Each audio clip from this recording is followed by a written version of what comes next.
My name is Vincent Lampert, a Catholic priest from the Archdiocese of Indianapolis, called to serve in the ministry of exorcism since 2005.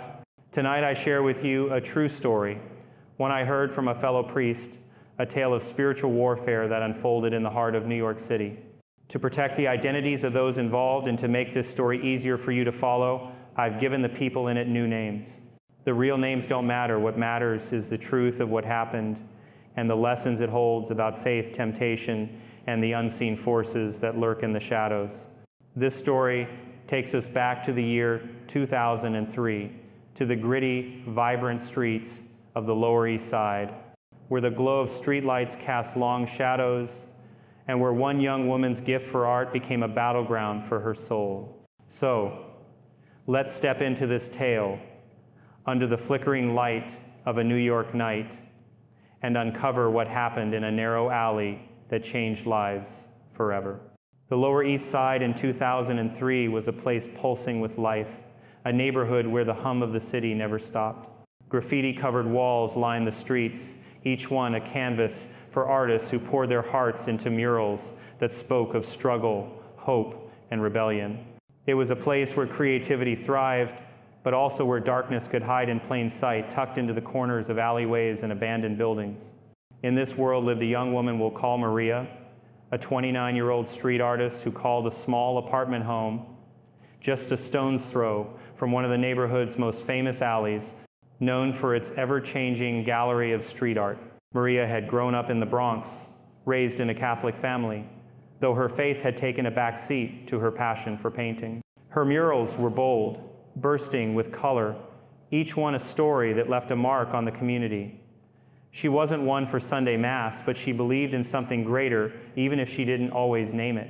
Her life was her art, and her art was her way of speaking to the world. One cool autumn evening, as the sun dipped below the skyline and the streetlights began to hum, Maria was walking home through that alley. It was a shortcut she'd taken countless times, a narrow path flanked by brick walls splashed with graffiti. The air was crisp, carrying the faint scent of spray paint and city dust. As she passed through, something caught her eye. A group of stray cats, maybe a dozen or more, gathered in a tight circle near one of the walls. Their eyes glowed red under the streetlight's dim beam, reflecting like tiny embers in the dark. They weren't hissing or fighting, as strays often do. Instead, they were meowing in a strange rhythmic way, almost like a chant, a haunting melody that seemed to vibrate through the alley. Maria stopped. Her curiosity piqued. She was used to the strays in the neighborhood, but this felt different, unsettling. She stepped closer, her sneakers crunching on the gravel, and saw what the cats were circling, a graffiti painting she didn't recognize. Now, Maria knew every mural in that alley. She'd spent years studying the work of other artists, memorizing the tags, the styles, the stories told in spray paint. But this painting was new, and it sent a chill through her. It depicted a serpent, its scales glinting in shades of black and green, coiled tightly around a cross. The cross wasn't ornate or holy looking, it was rough, almost crude, as if carved from stone. The serpent's eyes were painted a vivid red, matching the glow of the cat's eyes, and they seemed to stare right at her. Maria couldn't recall seeing this piece before, not in all her walks through the alley. It wasn't just the image that unsettled her, it was the way it felt, like it was watching her back. She reached out, almost instinctively, to touch the wall, her fingers brushing the cold, rough surface of the paint. The moment her hand made contact, a jolt ran through her, like a static shock, but deeper, colder. The cat's meowing grew louder, more insistent, and for a split second, Maria thought she heard a whisper, a low, guttural voice saying her name. She pulled her hand back, heart pounding, and hurried home, the cat's eerie chorus fading behind her. That night, Maria couldn't sleep. She tossed and turned in her small apartment, the walls papered with sketches and half-finished ideas. When she finally drifted off, her dreams were anything but restful. In them, she stood in the alley again, but it was different, darker, colder, the streetlights flickering like dying stars. The serpent from the graffiti was there, but it wasn't just paint anymore. It moved, slithering off the wall, its red eyes glowing brighter, its scales shimmering like oil on water. A voice spoke, deep and resonant, filling the air around her. "Maria," it said, "paint for Beelzebub." The name hit her like a wave, heavy and ancient, stirring something deep in her memory, though she couldn't place it. She woke up gasping, her hands trembling, and when she looked down, she saw faint scratches on her forearms, thin red lines, like claw marks, though her apartment was empty, and she kept no pets. The dream clung to her, its weight pressing on her chest, and she couldn't shake the feeling that something had followed her home from that alley. Over the next few days, Maria's life began to unravel in ways she couldn't explain. She'd always been methodical about her art, planning her murals with care, sketching ideas in her notebook before touching a spray can. But now, she found herself painting without thought, without memory. She'd wake up in the middle of the night, standing in the alley, a can of spray paint in her hand, the wall in front of her covered in strange symbols, spirals, jagged lines, and serpentine shapes she didn't recognize. She'd stare at her work, confused, because she had no recollection of painting it. Her neighbors began to notice too. They'd see her in the alley at odd hours, her eyes distant, her movements jerky, like a puppet on strings. She started snapping at people she'd once been friendly with, her voice sharp and cutting. One neighbor, a man we'll call Hector, a devout Catholic who worked at a nearby bodega, grew particularly concerned. Hector was no stranger to the streets. He'd seen plenty in his years in the neighborhood, but something about Maria's behavior felt wrong, unnatural. One evening, Hector overheard Maria muttering to herself outside her apartment. She was pacing, clutching a paintbrush, her words tumbling out in a language he didn't understand. Later, he learned from a friend who studied ancient texts that it sounded like Aramaic, a language Maria had no reason to know. Hector had grown up hearing stories of spiritual battles, of good and evil clashing in ways most people never saw. His grandmother had told him about the devil's tricks, how evil could hide in plain sight, waiting for a crack in someone's soul to slip through. He didn't want to believe it, but the more he watched Maria, the more he felt that something darker was at play. He decided to act, reaching out to a priest he trusted, Father Luis Morales, who served at St. Mary's Church in Manhattan. Hector had known Father Luis for years, a man of quiet strength who'd helped his family through tough times. If anyone could help Maria, it was him. Father Luis was no ordinary priest. Like me, he'd been trained to recognize the signs of spiritual affliction, to discern the difference between mental illness and something more sinister. When Hector called him, describing Maria's behavior, the strange paintings, the Aramaic, the scratches on her arms, Father Luis agreed to visit her apartment. He arrived on a rainy afternoon, the sky gray and heavy, the streets slick with water. Maria's apartment was a mess, canvases and paint cans scattered across the floor, the air thick with the smell of turpentine. She was sitting cross-legged on the floor, sketching furiously on a piece of paper, her hands stained with paint. Father Luis greeted her gently, but she barely looked up, her eyes fixed on her work. He glanced at the sketch, a writhing serpent with red eyes, surrounded by symbols that seemed to pulse with a life of their own. He asked Maria about the alley, about the graffiti she'd seen, but her answers were vague, her voice flat. Then, without warning, she stood, grabbed a can of spray paint, and began painting on the wall of her living room. What Father Luis saw next confirmed his worst fears. Maria's movements were frantic, almost inhuman, as she painted a massive serpent, its scales sprawling across the wall, its eyes glowing red under the dim light of a lamp. The cats outside her window, the same strays from the alley, began to yowl, their cries rising into that same eerie chant.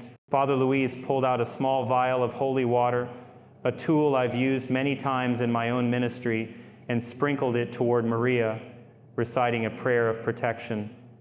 The reaction was immediate and terrifying. Maria spun around, her eyes wild, and let out a guttural growl that didn't sound human. She grabbed a paint can and hurled it at Father Luis, striking him on the forehead. The impact left a bruise, but he stood his ground, his faith unshaken. He knew then that this was no ordinary case. Maria wasn't just struggling with her mind, she was under the influence of something ancient, something evil. The name Beelzebub, mentioned in her dreams, was no coincidence. In the Bible, in the Gospel of Matthew, chapter 12, verse 24, Beelzebub, or Beelzebub, is called the prince of demons, a malevolent force known for manipulation and deception, often using beauty and creativity to lure souls into darkness. Father Luis left Maria's apartment that day with a heavy heart, knowing he was dealing with a true case of demonic possession. He'd seen enough in his years as a priest to recognize the signs, the unnatural strength, the knowledge of things unknown, the aversion to holy objects, but he also knew he couldn't act alone. The Catholic Church has strict protocols for exorcisms, and he needed permission from the Archdiocese of New York to proceed.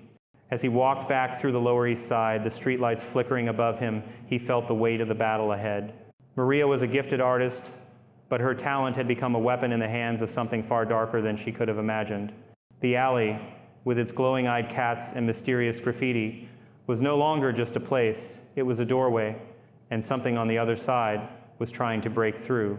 Father Luis returned to St. Mary's Church that evening, his forehead still throbbing from the paint Ken Maria had thrown. He sat in the quiet of the rectory, the only sound the soft creak of the old wooden pews and the distant hum of Manhattan traffic. He knew he needed to act quickly, but the Church's process for approving an exorcism is deliberate, requiring discernment to ensure the case is genuine.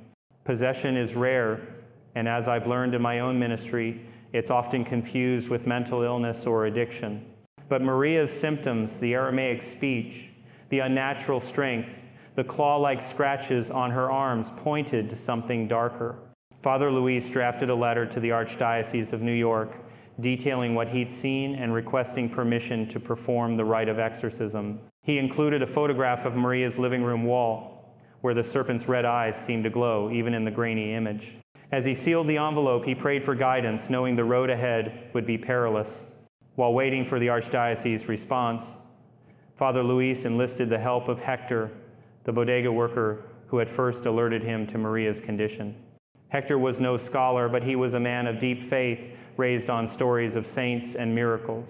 He'd seen Maria grow up from a kid sketching on sidewalks to a talented artist whose murals brought color to their gritty neighborhood. Now, he barely recognized her. Her once warm smile had turned cold, her eyes hollow, as if something else was looking out through them. Hector agreed to keep an eye on Maria, but he also wanted answers about the alley and that strange graffiti. He'd heard rumors about the Lower East Side, whispers of artists who'd vanished decades ago, their names fading like old paint. Determined to uncover more, Hector suggested bringing in someone with expertise in street art, someone who might decode the symbols Maria was painting. Enter Elena Torres, a professor of art history at a local university known for her work on urban graffiti and its cultural roots. Elena was in her early 40s with a sharp mind and a passion for the stories told through street art. Hector met her at a coffee shop a few blocks from the alley, the air thick with the smell of roasted beans and the clatter of dishes. He explained Maria's behavior, showing her photos of the graffiti, the serpent, the spirals, the jagged lines that seemed to writhe on the wall. Elena's eyes narrowed as she studied the images. She recognized some of the symbols, not from modern street art, but from ancient texts, ones tied to rituals far older than the city itself. She agreed to visit the alley with Hector, bringing along a notebook and a small camera to document the graffiti. Father Luis, though cautious about involving an outsider, gave his blessing, hoping Elena's knowledge might shed light on the force they were facing. The next evening, under a sky bruised with clouds, Elena and Hector walked to the alley. The streetlights buzzed overhead, casting long shadows that danced across the brick walls. The cats were there again, their red eyes glinting, their meows forming that eerie, rhythmic chant. Elena felt a chill, not just from the cool air, but from the weight of the place, as if the alley itself was alive. She approached the serpent graffiti, its red eyes seeming to follow her every step. Using a flashlight, she examined the paint, noting its texture and the precision of the lines. The symbols around the serpent were unlike anything she'd seen in contemporary art, closer to carvings found in ancient Philistine sites, linked to the worship of Beelzebub, a demon mentioned in the second book of Kings and the Gospel of Matthew. She snapped photos, her hands steady despite the unease creeping up her spine. Hector, standing nearby, clutched a small crucifix his grandmother had given him, whispering prayers under his breath. Elena's research took a darker turn when she returned to her office and cross-referenced the symbols. In ancient texts, Beelzebub, often called the Lord of the Flies, was a deceiver, a manipulator who used beauty and creativity to ensnare souls. The serpent imagery, the spirals, the cross, they were all markers of his influence, designed to draw in those with artistic gifts. Elena found references to a cult in the ancient world that used art as a conduit for demonic power, offering fame and talent in exchange for allegiance. The parallels to Maria's situation were chilling. Elena shared her findings with Hector, who relayed them to Father Luis. The priest's face grew grim as he listened. He dealt with spiritual afflictions before, but this was different. Beelzebub wasn't just possessing Maria, it was using her art to spread its influence, turning her murals into portals for something sinister.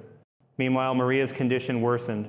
She stopped sleeping, her apartment now a chaotic maze of half-finished paintings and cryptic symbols scrawled on every surface. Neighbors reported hearing her scream at night, not in pain but in anger, her voice sometimes dropping to that unnatural, guttural tone. One morning, Hector found her in the alley, spray painting a new mural on a wall that had been cleaned the day before. This one showed a swarm of flies, their wings forming a halo around a figure that was half human, half serpent. Maria's hands moved with a speed and precision that didn't seem her own, and when Hector called her name, she turned, her eyes glinting red under the streetlight, just like the cat's. She hissed at him, a sound that sent him stumbling back, and then returned to her painting, oblivious to his presence. Hector, shaken, called Father Luis immediately, urging him to come see for himself. Father Luis arrived to find Maria still painting, the air thick with the chemical tang of spray paint. The mural was nearly complete, and it was breathtaking in its horror, a towering figure of Beelzebub, its face a grotesque blend of human and insect, surrounded by cats with glowing eyes. Father Luis approached cautiously, holding his crucifix, and began reciting the prayer to Street Michael. Maria froze, her head snapping toward him, and for a moment, her face contorted into a snarl. She lunged, grabbing a nearby piece of broken glass from the alley floor, and swung it at Father Luis. He dodged, but the glass grazed his arm, leaving a thin cut. The cats screeched, their cries echoing off the walls, and Maria collapsed, trembling, as if something inside her was fighting to stay in control. Father Luis helped her to her feet, guiding her back to her apartment, but he knew time was running out. The archdiocese needed to act soon, or Maria and perhaps others would be lost. Hector, desperate for answers, returned to the alley later that night, alone. The streetlights flickered, casting the graffiti in an eerie glow. He noticed something he hadn't seen before, a small, cracked mirror embedded in the wall, partially hidden under layers of paint. Etched into its surface was a single word, Beelzebub. The discovery sent a shiver through him. He remembered stories from his grandmother about mirrors being used in rituals, gateways for spirits to cross into the world. He carefully pried the mirror loose, wrapping it in a cloth, and brought it to Father Luis. The priest's face paled when he saw it. He recognized the craftsmanship old, possibly from the 1970s, when the Lower East Side was a hub for experimental artists. Rumors had long circulated about a group of painters who dabbled in the occult, seeking fame through forbidden rituals. They'd vanished, leaving behind only whispers and a few cryptic murals. Father Luis suspected this mirror was a relic of their work, a tool used to summon the very demon now tormenting Maria. As Father Luis prepared for the exorcism, he called in Father Rafael Gomez, a younger priest with a calm demeanor and a strong faith, to assist. Together, they planned the ritual for a night in April, in the very alley where the Serpent graffiti stood. They believed the location was key. Beelzebub was using the alley as a focal point, a place where its power was strongest. Maria's murals, her talent, her very soul, were being twisted to serve the demon's purpose. Father Luis and Father Raphael spent hours in prayer, fortifying themselves with the Eucharist and the Rosary, knowing the battle ahead would demand everything they had. The alley, with its flickering streetlights and circling cats, was no longer just a place in the city. It was a battlefield, and Maria was at the center of it, her art a weapon in a war she didn't choose to fight. Father Luis and Father Raphael spent the days leading up to the ritual in intense preparation. They met in the sacristy of St. Mary's Church, surrounded by the scent of incense and the soft glow of candles. Father Luis, a man seasoned by years of ministry, explained to Father Raphael the gravity of what they faced. Beelzebub, known in Scripture as the prince of demons, was not a force to be underestimated. In my own work as an exorcist, I've learned that demons thrive on deception, exploiting human weaknesses like pride or despair. For Maria, it was her art, her greatest gift, that Beelzebub had turned into a weapon. The priest pored over the Roman ritual, the Church's ancient text for exorcism, memorizing prayers and blessings. They fasted, prayed the rosary, and celebrated Mass, seeking strength from the Eucharist. Father Raphael, though younger, brought a quiet resolve, his faith unshaken by the stories he'd heard of Maria's unnatural behavior. Hector, meanwhile, couldn't shake the image of the cracked mirror he'd found in the alley, etched with Beelzebub's name. He'd handed it to Father Luis, who had locked it in a metal box, blessed with holy water, and stored it in the church's vault. But Hector's curiosity drove him to dig deeper into the neighborhood's past. He visited an old friend, Rosa, a woman in her 70s who'd lived in the Lower East Side her entire life. Rosa ran a small bookstore on Avenue C, its shelves crammed with local history and folklore. Over cups of strong coffee, Hector shared what he'd seen: the graffiti, the cats, Maria's transformation. Rosa's eyes darkened as she listened. She remembered the 1970s, a time when the neighborhood was rougher, a haven for artists and outcasts. She spoke of a group called the Shadow Collective, a secretive circle of painters who'd gained fame for their haunting murals. Rumors swirled that they'd made a pact with dark forces, trading their souls for artistic brilliance. By 1978, they'd all vanished. Some said they'd left the city. Others whispered they'd been claimed by something sinister. Rosa pointed Hector to an old newspaper clipping, yellowed with age, that mentioned a mural in the same alley, one that had caused unease among locals until it was painted over. Hector shared this with Father Luis, who saw the connection immediately. The mirror, the graffiti, the Shadow Collective, it all pointed to a lingering evil, one that had waited decades for a new vessel. Maria, with her talent and her unguarded faith, was the perfect target. Father Luis decided the exorcism had to take place in the alley itself, where the Serpent graffiti stood as a focal point for Beelzebub's power. The alley was more than a location. It was a spiritual nexus, a place where the veil between worlds was thin. He chose a night in April when the moon would be hidden to avoid drawing attention from passers-by. The plan was simple but dangerous: bring Maria to the alley, bind her to a chair for her safety, and perform the rite of exorcism under the streetlights, surrounded by the tools of their faith, holy water, crucifixes, and the prayers of the church. The night of the ritual arrived, cool and damp, with a fog rolling in from the East River. Father Luis and Father Raphael arrived at the alley just after midnight, their black cassocks blending into the shadows. Hector was there too, carrying a bag with candles and a small statue of the Virgin Mary. They found Maria in her apartment, sitting motionless in the dark, her eyes fixed on the Serpent mural on her wall. She didn't resist when they led her to the alley, her movements slow, almost mechanical. They set up a simple wooden chair in the center of the alley, near the graffiti, and secured Maria with soft ropes, careful not to harm her. The street lights flickered, casting an uneven glow, and the cats, those ever-present strays, began to gather, their eyes like red coals in the mist. Their meows started soft, but grew into that haunting, rhythmic chant, as if signaling the demon's presence. Father Luis began the ritual, his voice steady as he recited the Litany of the Saints. He held a crucifix aloft, its silver surface catching the streetlight's glow. Father Raphael stood beside him, sprinkling holy water in a circle around Maria, while Hector knelt nearby, praying silently. Maria's reaction was immediate. Her body tensed, her head snapping back, and she let out a low, guttural growl that echoed off the brick walls. The cat's chanting grew louder, more frenzied, and the air seemed to thicken, heavy with an oppressive force. Father Luis pressed on, reading from the Roman ritual. I command you, unclean spirit, whoever you are, along with all your minions, to depart from this servant of God. Maria's body convulsed, her arms straining against the ropes, her eyes rolling back until only the whites were visible. She spoke, but it wasn't her voice.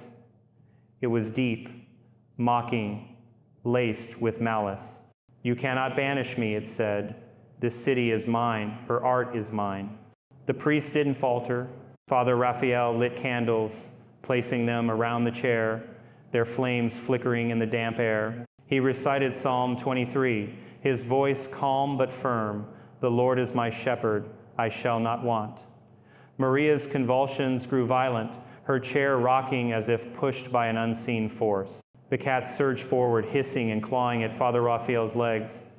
He stumbled, blood seeping through his torn cassock, but he held his ground, clutching his rosary. Hector, seeing the attack, stood and began praying aloud, his voice trembling but resolute. The demon's laughter filled the alley, a sound that seemed to come from everywhere and nowhere, mocking their efforts. Maria's body arched, and a black viscous liquid oozed from her mouth, pooling on the ground.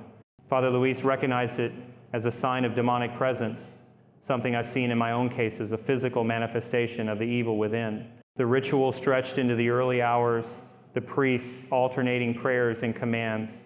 Maria's body began to weaken, her convulsions slowing, but the demon wasn't done. It spoke again, its voice dripping with venom. She paints for me, her soul is my canvas. It revealed why it had chosen Maria. Her art was a beacon, a way to draw others into its influence. Every mural she painted, every symbol she etched, was a thread in Beelzebub's web, spreading despair and temptation. Father Luis, undeterred, held the crucifix closer to Maria's face, commanding the demon by the power of Christ to name itself. Beelzebub, it hissed, the word sending a chill through the air. The cat screamed, scattering into the shadows, and the street lights flickered violently, plunging the alley into near darkness.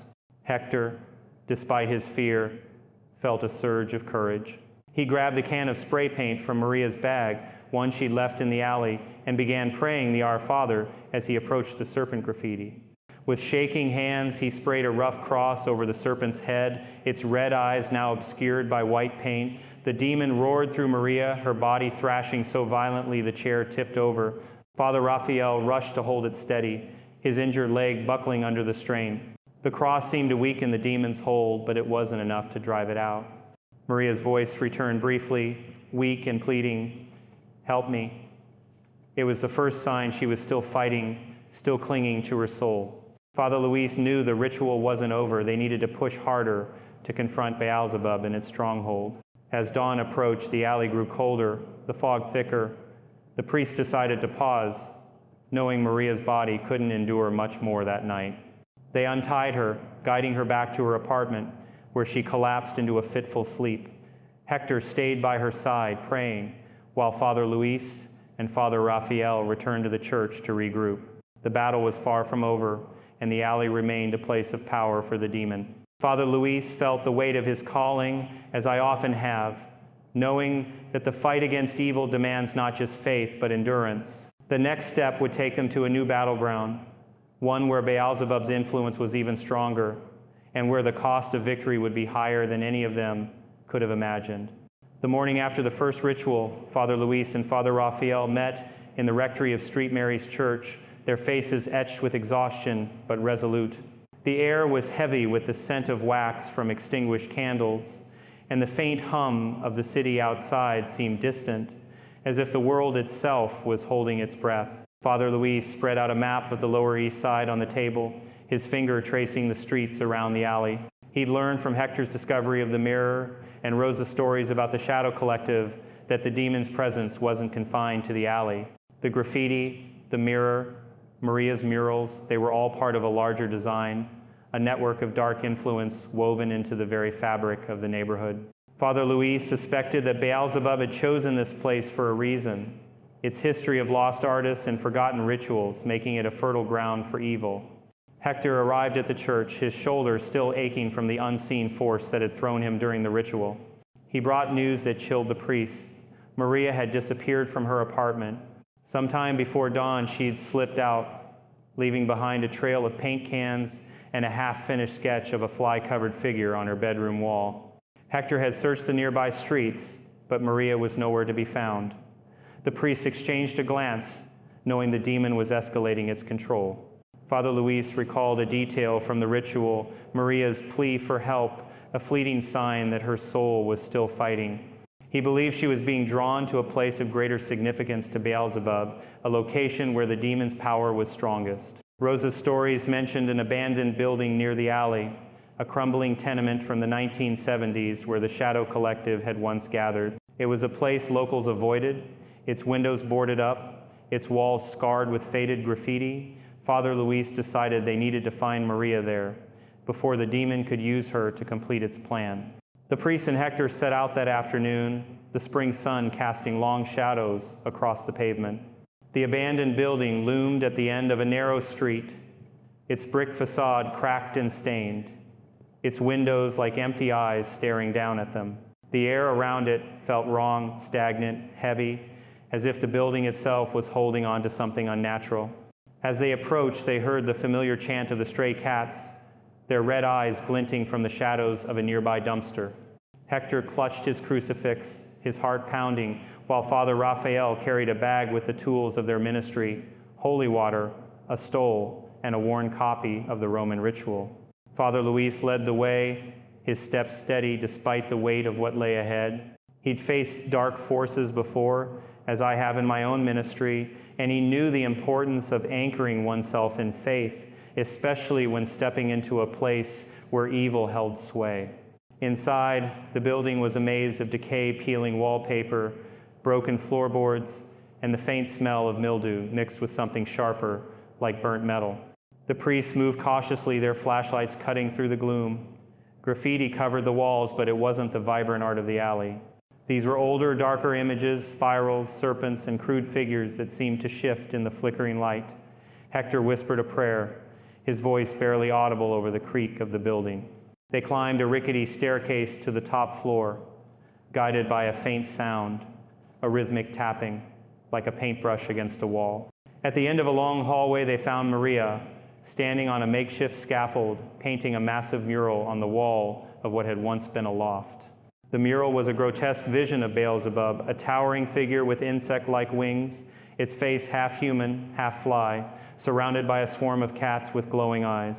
Maria's hands moved with unnatural speed, her brush leaving trails of black and red paint that seemed to pulse with life. Father Luis called out to her, his voice calm but firm. Maria didn't respond, her eyes fixed on the mural, her lips moving as if chanting something under her breath.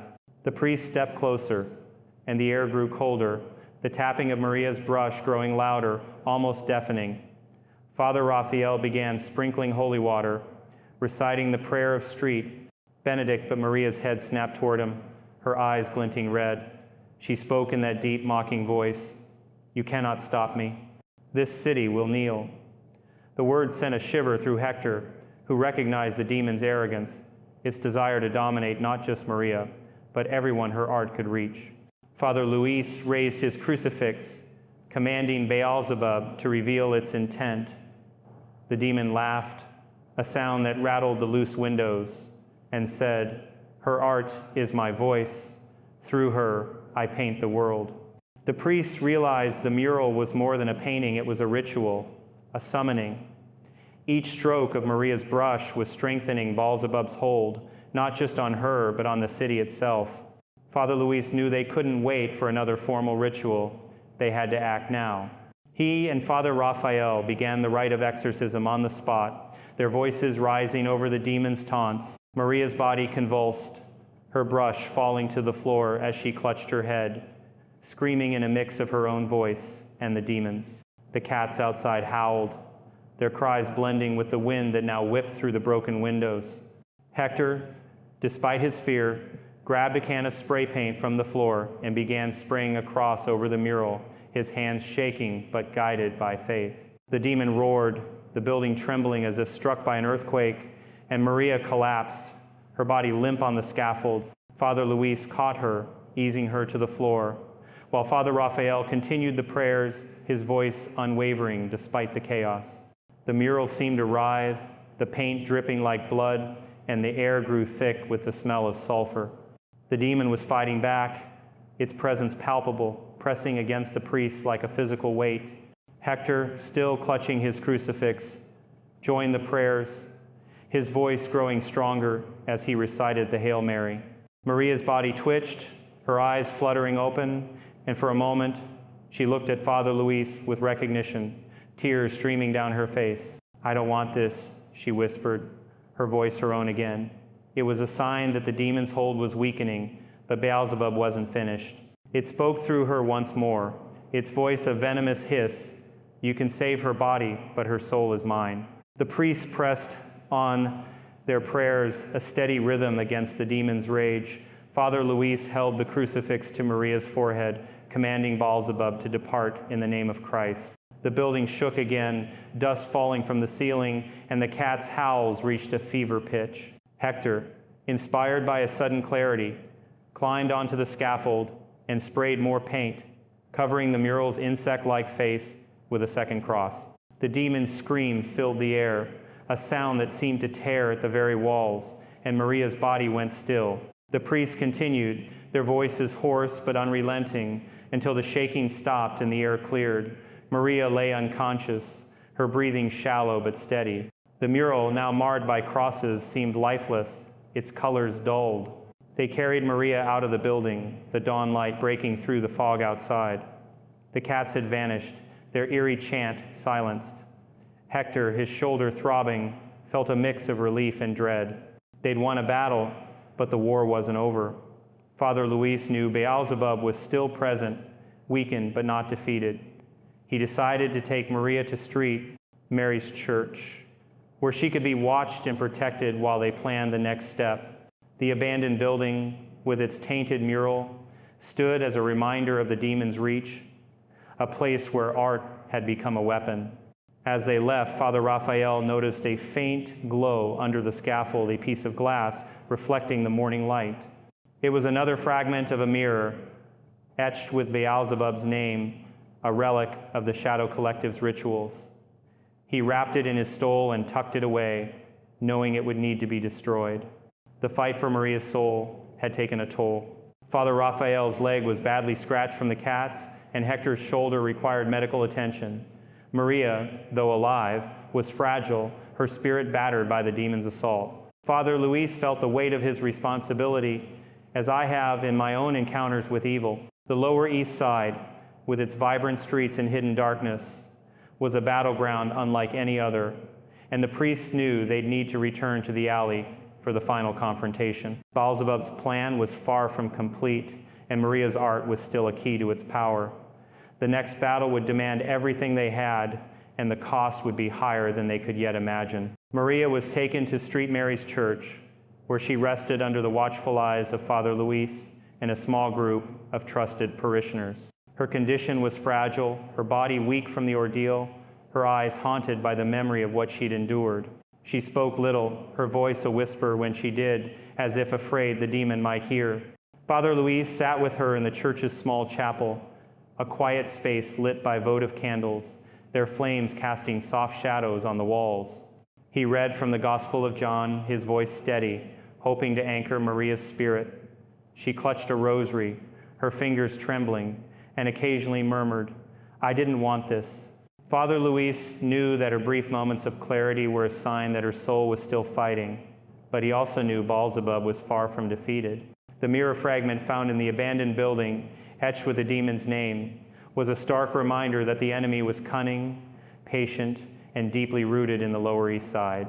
Father Raphael, nursing his scratched leg, spent hours in the church library, poring over texts on demonic possession and ancient rituals. He found references to Beelzebub's tactics in early Christian writings, describing how the demon used beauty and creativity to seduce souls, turning gifts into curses. The Shadow Collective, the group of artists from the 1970s that Rosa had mentioned, seemed to fit this pattern. Their murals, like Maria's, had drawn crowds their brilliance undeniable but tainted by something sinister. Father Raphael uncovered an old journal donated to the church years ago, written by a priest who'd served in the neighborhood during that time. The journal describes strange occurrences, artists who spoke in unknown tongues, paintings that seemed to move, and a series of disappearances that left the community shaken. The priest had suspected a demonic presence but lacked the authority to act. Father Raphael shared this with Father Luis, who saw the parallels to Maria's case. The demon had been here before, and it was using the same playbook. Hector, meanwhile, couldn't stay idle. His shoulder ached, but his resolve was unbroken. He visited Rosa again, seeking more about the Shadow Collective. She showed him a faded photograph from 1977, taken in the alley. It showed a group of young artists, their faces alight with passion, standing before a mural eerily similar to Maria's, a serpent coiled around a cross, its eyes glowing red. Rosa pointed to one figure, a woman with a paintbrush, and said she'd been the group's leader. Her name was lost to time, but locals called her Serpent's Muse because of her obsession with snake imagery. Rosa whispered that the woman had vanished after painting that mural, and the alley had never been the same. Hector felt a chill, realizing Maria was walking the same path. He asked Rosa if she knew of any other relics like the mirror that might be tied to the collective. She mentioned an old art studio in the abandoned building, a place where the group had worked late into the night. It was boarded up now, but rumors said it held their unfinished works canvases that were never shown. Father Luis decided they needed to investigate the studio before planning the next ritual. The abandoned building was too dangerous to leave unchecked. If Beelzebub had other anchors there, like the mirror, they had to be found and destroyed. The priests and Hector returned to the building the next evening, the sky heavy with storm clouds, the air crackling with the promise of rain. The cats were there again, their red eyes watching from the shadows, but they didn't approach, as if wary after the last encounter. Inside, the building felt even more oppressive, the air thick with dust and the faint hum of something unnatural. They climbed to the top floor, where the studio was said to be, its door sealed with rusted nails and faded warning signs. Father Raphael pried it open, the wood splintering under his crowbar, revealing a room frozen in time, easels tipped over, paint cans rusted shut, and canvases stacked against the walls. The canvases were a revelation and a horror. Each one bore the same motifs as Maria's murals: serpents, spirals, and figures with insect-like features. Some were half-finished, as if the artist had fled mid-stroke. Father Luis noticed a pattern. Every canvas had a small, etched symbol in the corner, a mark that matched the one on the mirror. He sprinkled holy water on the canvases, reciting a blessing, and the air seemed to lighten, as if a weight had been lifted. But one canvas stood out, larger than the rest, hidden behind a pile of debris. It depicted a cityscape, the Lower East Side rendered in vivid detail, but at its center was a towering figure of Beelzebub, its wings spread over the streets, its eyes fixed on the viewer. Hector gasped, recognizing the alley in the painting, its streetlights glowing like the ones outside. The canvas felt alive, its colors shimmering in the dim light of their flashlights. Before they could examine it further, the room shook, a low rumble that sent dust cascading from the ceiling. The cats outside began their eerie chant again, louder now, and a voice not Maria's echoed through the studio. "You cannot erase me," it said, cold and mocking. Father Luis raised his crucifix, commanding the demon to be silent, but the voice laughed, its sound reverberating off the walls. The canvas glowed brighter, its colors swirling, and the priest realized it was another anchor, a focal point for Beelzebub's power. Father Raphael, ignoring the pain in his leg, grabbed a can of holy water and doused the canvas, while Hector, driven by instinct, slashed it with a piece of broken glass from the floor. The voice screamed, a piercing sound that made their ears ring, and the canvas tore, its colors bleeding into a muddy brown. The room still, but the priests knew they'd only bought time. They gathered the canvases, wrapping them in cloth to be burned later, and left the studio, the air outside sharp with the scent of coming rain. Back at the church, Maria was awake, her condition slightly improved but still fragile. She spoke of dreams where she stood on a rooftop, painting under a neon sky, the the city below her a canvas for Beelzebub's vision. Father Luis listened, his heart heavy, and realized the demon was drawing her to a final act. The rooftop, he suspected, was atop the abandoned building, a place where the Shadow Collective had once gathered to complete their rituals. He decided the next ritual had to take place there, under the open sky, where Beelzebub's influence was strongest and where Maria's art could be turned against the demon. The priests prepared for the rooftop ritual, knowing it would be their most dangerous yet. They gathered their tools, crucifixes, holy water, and a relic of street. Anthony, a saint known for battling temptation, Hector, despite his injuries, insisted on joining them, his faith outweighing his fear.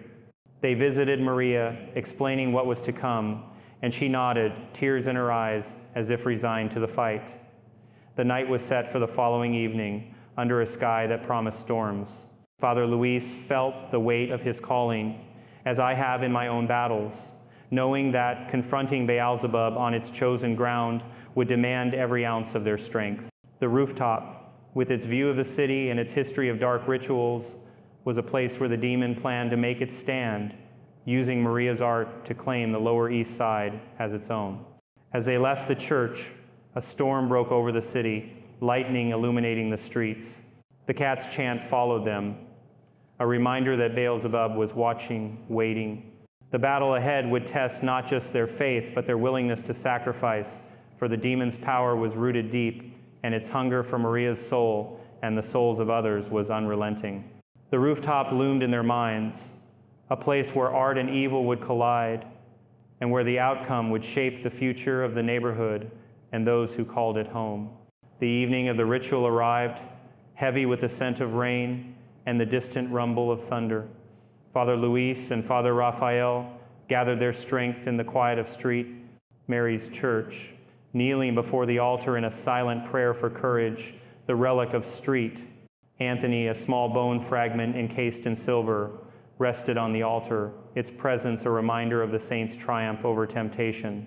Hector joined them, his shoulder bandaged, but his spirit unbroken, clutching a rosary that had belonged to his grandmother. Maria sat in the church's side chapel, her face pale, her eyes flickering with fear and determination. She'd spoken of her dreams, visions of painting on a rooftop under a neon sky, the city below her a canvas for Beelzebub's dominion. Father Luis saw these dreams as a sign, a call to face the demon where it planned to make its stand. He explained to Maria that the rooftop was their battleground, and though she trembled, she nodded, whispering, "I want to be free." The group made their way to the abandoned building as dusk settled, the sky a bruise of gray and purple, lightning flashing in the distance. The streets were eerily quiet, the usual bustle of the Lower East Side muted by the approaching storm. The cats, those ever-present harbingers of Beelzebub's presence, watched from the shadows, their red eyes glowing like embers. Father Luis carried a satchel with holy water, a crucifix, and the Roman ritual, while Father Raphael held the Street Anthony relic, its silver case glinting faintly. Hector carried a can of white spray paint, a tool he'd used before to weaken the demon's hold. They climbed the crumbling staircase of the building, each step creaking under their weight, the air thick with the smell of damp wood and something sharper, like scorched earth. The rooftop door was ajar, swaying in the wind, as if inviting them into the demon's domain. They found Maria's easel already set up on the rooftop, a fresh canvas waiting under the flickering glow of a neon sign from a nearby building. Maria stood beside it, her hands stained with paint, her eyes distant. She'd slipped out of the church earlier, drawn here by an unseen force. The canvas bore the beginnings of a new mural, a cityscape dominated by a towering figure of Beelzebub, its insect-like wings spreading over the skyline, its eyes a vivid red. The neon light cast an eerie glow, making the painting seem alive, its lines pulsing with intent. Father Luis called out to Maria, his voice cutting through the wind, but she didn't respond, her brush moving with a mechanical precision. The priests knew they had to act quickly. Every stroke of her brush was strengthening the demon, weaving its influence deeper into the city. Father Luis began the rite of exorcism, his voice rising above the storm's growing roar. He held the crucifix aloft, its silver catching the neon's glow, and commanded, "In the name of Jesus Christ, I order you, Beelzebub, to depart from this servant of God. Maria's body stiffened, her brush freezing mid-stroke, and she let out a guttural scream that mingled with the thunder. The cats, gathered along the rooftop's edge, hissed in unison, their eyes locked on the priest. Father Raphael sprinkled holy water, reciting the prayer of Street, Michael, his voice steady despite the pain in his injured leg. Maria's body began to shake, her head snapping back, and the demon spoke through her, its voice a venomous hiss. This is my city. Her art is my crown. It mocked their efforts, claiming Maria's soul as its own, her talent a tool to enslave others. Hector, standing near the edge of the rooftop, felt the weight of the demon's presence, a pressure that made his chest tighten. He clutched his rosary, praying silently, but the demon's laughter filled the air, a sound that seemed to shake the very building. Maria's canvas glowed brighter, the neon light amplifying its colors, and the priest realized it was more than a painting, it was a portal, a gateway for Beelzebub to extend its reach. Father Luis stepped closer, holding the Street Anthony relic, and pressed it against Maria's forehead, reciting, "By the power of Christ, I bind you, unclean spirit." Maria's body convulsed, her arms flailing, knocking the easel over. The canvas fell, but the image remained vivid, as if etched into the air itself. The storm broke, rain lashing the rooftop, and lightning illuminated the scene, casting stark shadows. Father Raphael, undeterred by the rain, continued the prayers, his voice a steady anchor. He placed candles around Maria, their flames flickering defiantly against the wind. The demon roared, its voice blending with the thunder, and Maria's body lifted slightly, as if pulled by invisible strings. Hector, driven by a surge of faith, grabbed the spray paint and approached the canvas. He sprayed a large cross over the figure of Beelzebub, its white lines cutting through the red eyes. The demon screamed, a sound that made the neon sign flicker, and Maria's body slumped, her breathing ragged. For a moment, the priests thought they'd won, but the demon spoke again. "You can break my image, but not my will. She is mine." It revealed a chilling truth. Beelzebub had been banished before, in the 18th century, from another artist, but it had returned to the Lower East Side, drawn to its history of lost souls and unclaimed art. Father Luis, soaked by the rain, pressed on, his voice unwavering. He commanded Beelzebub to name its purpose, and the demon hissed, "I paint through her to claim this city's heart." The priest realized the stakes were higher than Maria's soul. Beelzebub sought to use her art to sow despair across the neighborhood, turning beauty into a weapon. Father Raphael, limping but resolute, held the relic higher, invoking the saints and angels. Maria's body began to calm, her convulsions slowing, but the demon wasn't finished. It lashed out, a gust of wind knocking Father Raphael to the ground, his leg twisting painfully. Hector rushed to help, but a force pushed him back, his body slamming against the rooftop's edge. The cats surged forward, their claws raking at the priest, leaving scratches on Father Luis's hands. In that moment of chaos, Maria's voice broke through, weak but clear. "Stop it, please." It was a cry from her soul, a sign she was still fighting. Father Luis seized the moment, pressing the crucifix against her chest, and shouted, "By the blood of Christ, I cast you out, Beelzebub." The rooftop shook, the neon signs sparking violently, and Maria's body went limp. The cats scattered, their chant silenced, and the rain slowed to a drizzle. The canvas, now soaked and smeared, lay lifeless, its colors dulled. Father Luis and Hector lifted Maria, carrying her to the edge of the rooftop where Father Raphael, despite his pain, helped guide her down the stairs. The ritual had weakened Beelzebub, but the demon's final taunt echoed in their minds. "I am not gone, I wait." Of. They returned Maria to the church, where she slept under the care of a parishioner trained as a nurse. Father Luis and Father Raphael, battered and weary, prayed together, thanking God for the strength to endure. Hector, his shoulder now in a sling, felt a mix of relief and unease. The rooftop had been a battleground, but the war wasn't over. The mirror fragments, the canvases, the alley, they were all pieces of Beelzebub's puzzle, and the priests knew they needed to destroy every trace of its influence. As they prepared for the final steps, a tragedy loomed, one that would test their faith and remind them of the cost of fighting evil. The Lower East Side, with its vibrant streets and hidden shadows, remained a place where art and darkness intertwined, and where Beelzebub's hunger for souls was far from sated. Back at Street, Mary's Church, Maria, lay in a small room off the sacristy, her breathing shallow but steady. The parishioner acting as a nurse, a woman named Clara, with kind eyes and a steady hand, monitored her closely.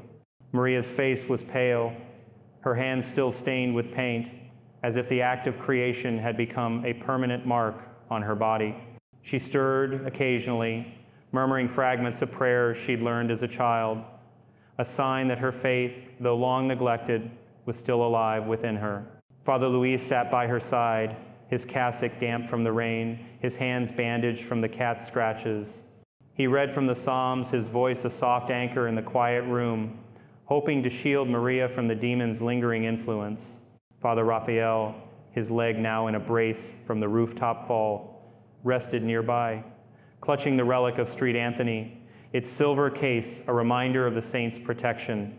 Hector, his shoulder in a sling, stood guard at the door, his rosary never far from his fingers. The priests knew they couldn't rest. The rooftop ritual had been a blow to Beelzebub, but the demon was cunning, its roots deep in the neighborhood's history. The mirror fragments, the canvases from the abandoned studio, the alley's graffiti, they were all pieces of a larger puzzle, each one a tether, keeping Beelzebub anchored to the world. Father Luis decided they needed to destroy these relics to sever the demon's connection to the Lower East Side. He sent Hector to retrieve the metal box containing the first mirror fragment from the church vault, while Father Raphael gathered the wrapped canvases from the studio. They planned to burn them in a controlled fire, blessed with holy water and prayers, to ensure no trace of the demon's influence remained. But first they needed to understand the full scope of Beelzebub's plan, and for that they turned to Rosa, the bookstore owner whose knowledge of the neighborhood's past had already proven invaluable. Hector visited Rosa's shop the next morning, the air sharp with the scent of old books and fresh coffee. Rosa was waiting, her face lined with worry, a stack of papers on the counter. She'd spent the night digging through her collection, unearthing more about the Shadow Collective. She showed Hector a letter, written in 1978 by a member of the group, a young man named Daniel who'd left before their final ritual. The letter, addressed to a priest at St. Mary's, described the collective's obsession with a patron they called the Lord of the Flies, a being that promised them fame in exchange for their art. Daniel had fled when he saw the group's leader, the woman known as Serpent's muse, paint a mural that seemed to move, its colors shifting under the moonlight. He warned that the collective's rituals had opened a door, one that could only be closed with faith and sacrifice. Rosa's hands trembled as she handed Hector the letter, whispering that the alley and the abandoned building were marked by the collective's actions, a wound in the city that had never healed. Hector brought the letter to Father Luis, who read it with a growing sense of dread. The parallels to Maria's case were undeniable. Her murals, her dreams, the serpent imagery all echoed the collective's work. Father Luis suspected that Beelzebub had chosen Maria not just for her talent, but because she'd touched the original graffiti, a relic of the collective's pact. The demon was using her to finish what the collective had started, to turn the Lower East Side into a canvas of despair. The priests decided to return to the alley where the serpent graffiti still stood, partially defaced but not destroyed. They believed it was the final anchor, the heart of Beelzebub's power. Destroying it would be their last chance to free Maria and protect the neighborhood. That evening, as the sun dipped below the skyline, the group gathered in the alley. The air was cool, the street lights flickering as if reluctant to shine. The cats were there, fewer now, but their red eyes still watched from the shadows, their meows softer but no less eerie. Father Luis carried a bucket of white paint, blessed with holy water, while Father Raphael held a censer, its incense curling into the air.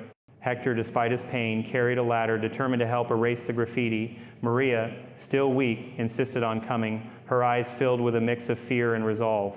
She wanted to face the demon, to reclaim her art from its grasp. Father Luis agreed, believing her presence might draw Beelzebub out, forcing it to confront them directly. They set up in the alley, the latter positioned before the Serpent graffiti. Father Luis began the rite of exorcism again, his voice steady despite the tension in the air. He recited the litany of the saints, calling on their intercession, while Father Raphael swung the censer, the smoke forming a protective veil. Maria stood near the ladder, her hands trembling, a paintbrush clutched tightly. The demon's presence was immediate, the air growing heavy, the streetlights dimming. Maria's body tensed, her eyes glinting red, and she spoke in Beelzebub's voice, "You cannot erase me. This place is mine." The cats hissed, their chant rising, and the graffiti seemed to pulse, its colors vivid despite the fading light. Father Luis pressed on, holding the crucifix high, commanding Beelzebub to depart. Maria's body shook, her brush falling to the ground, and she screamed a sound that was both her own and the demon's. Hector climbed the ladder, paint can in hand, and began covering the serpent's red eyes with white paint. The demon roared, the alley trembling, and Maria fell to her knees, clutching her head. Father Raphael sprinkled holy water on the wall, his prayers unbroken despite the cat's sudden charge. They clawed at his legs, drawing blood, but he stood firm, his faith a shield. Hector, nearly finished, painted a cross over the serpent's head, its lines bold and defiant. The demon's screams grew louder, a sound that seemed to tear at the air, and Maria's body convulsed, a black liquid seeping from her mouth. In that moment, tragedy struck. A young man, Carlos, a passerby drawn by the commotion, stepped into the alley. He'd seen the group from the street, his curiosity overriding his caution. As he approached, shouting for them to stop, a gust of wind, unnatural, fierce, swept through the alley, shattering a nearby window. A shard of glass flew, striking Carlos in the chest. He fell, blood pooling beneath him, his eyes wide with shock. Hector rushed to him, but it was too late. Carlos's life slipped away, a casualty of the demon's rage. Father Luis, his heart breaking, continued the ritual, knowing they couldn't stop. Maria's convulsions slowed, her voice returning in a weak cry, "I'm sorry." The graffiti, now fully covered, lost its glow, and the cats fled, their chant silenced. The priest carried Maria back to the church, leaving Carlos's body for the authorities, their hearts heavy with grief. Father Luis blessed the alley, sealing it with prayers, and Hector burned the remaining canvases and mirror fragments in a fire behind the church, the flames blessed with holy water. Maria survived, but her spirit was broken. She could no longer paint, as if Beelzebub had taken that part of her soul. Father Raphael's leg required surgery, and Hector's shoulder would never fully heal. The loss of Carlos weighed on them all, a reminder of the cost of battling evil. The alley, now cleansed, stood quiet, but the Lower East Side carried the scars of that night, a warning that darkness lingers where faith falters. The morning after the final ritual, the Lower East Side woke to a quiet that felt unnatural, as if the city itself was mourning. Father Louis stood in the sacristy of Street, Mary's church, his hands still bandaged from the cat's scratches, his eyes heavy with exhaustion and grief. He'd spent the night praying for Carlos, whose death weighed on him like a stone. In my own ministry as an exorcist, I've learned that evil often leaves such collateral damage, striking at the innocent to sow despair. Father Luis felt this keenly, questioning whether he could have done more to protect Carlos. He visited Maria, who was resting in the church's care, her face pale but peaceful for the first time in weeks. She spoke softly, her voice fragile, saying she no longer felt the demon's presence, but also no longer felt the spark that had driven her art.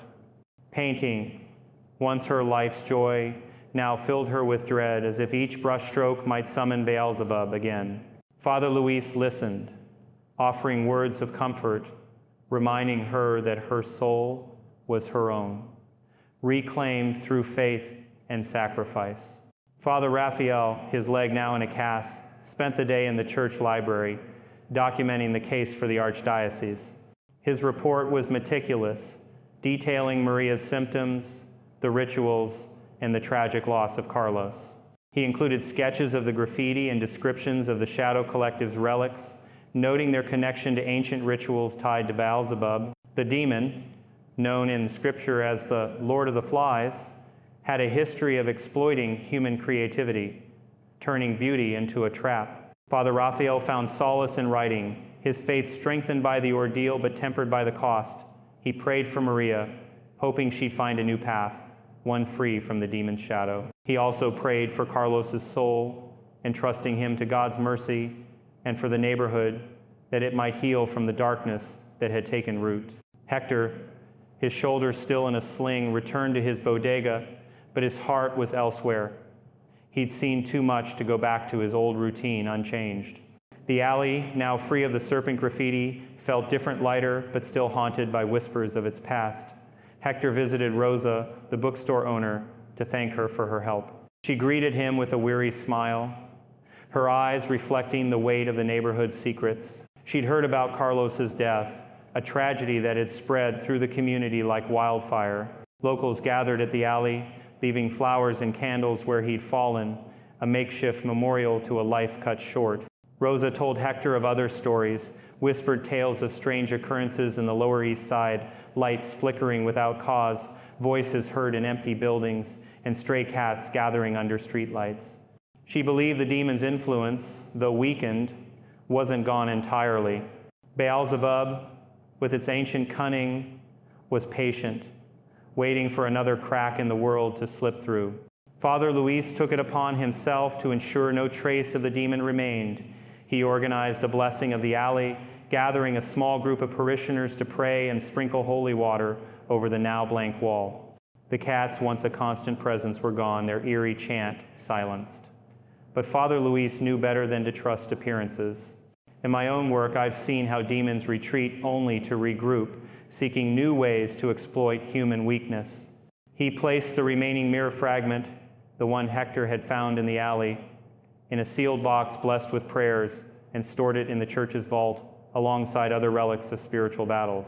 He also burned the last of the Shadow Collective's canvases in a controlled fire behind the church, watching as the flames consumed the cursed images, their smoke curling into the sky like a final offering.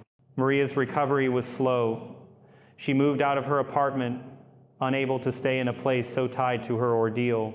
Father Luis arranged for her to live with a Catholic family in Brooklyn, where she could heal in a quieter environment. She attended Mass regularly, finding solace in the rituals she'd once ignored, but her hands never touched a paintbrush again. The loss of her art was a wound as deep as any physical injury, a reminder of Beelzebub's cruelty. Father Luis visited her often, offering spiritual guidance, encouraging her to see her survival as a testament to her strength. She spoke of feeling empty, as if a part of her soul had been taken, but Father Luis reminded her of Christ's victory over evil, a victory that had saved her life, even if it left scars. The Lower East Side began to heal, but the memory of that spring lingered. Locals spoke of Maria's story in hushed tones, a cautionary tale about the dangers hidden in the city's shadows. Some claimed to see stray cats at night, their eyes glowing under streetlights, though fewer now, as if wary of the cleansed alley. Others reported hearing whispers in the wind, faint echoes of Aramaic or laughter that wasn't human. Father Luis, ever vigilant, continued his ministry at Street Mary's, but he avoided the alley, carrying a small crucifix as a constant reminder of the battle. Father Raphael, after recovering from his injuries, took a more active role in spiritual warfare, training under Father Luis to assist in future cases. Hector, though back at his bodega, became a quiet guardian of the neighborhood, sharing prayers and stories of faith with anyone who'd listen. The story of Maria became a legend in the Lower East Side, a tale told in bars and coffee shops, growing with each retelling. Some dismissed it as urban myth, but those who'd seen the alley's graffiti or heard the cats chant knew better. Beelzebub, a demon cast out by Christ in the Gospels, was a master of deception, using art and beauty to lure souls. Its defeat in the alley was a victory, but not a final one. Father Luis believed the demon still lingered, its presence faint but persistent, waiting for another artist, another soul to claim. In my own ministry, I've seen how evil adapts, how it seeks new ways to exploit human desires.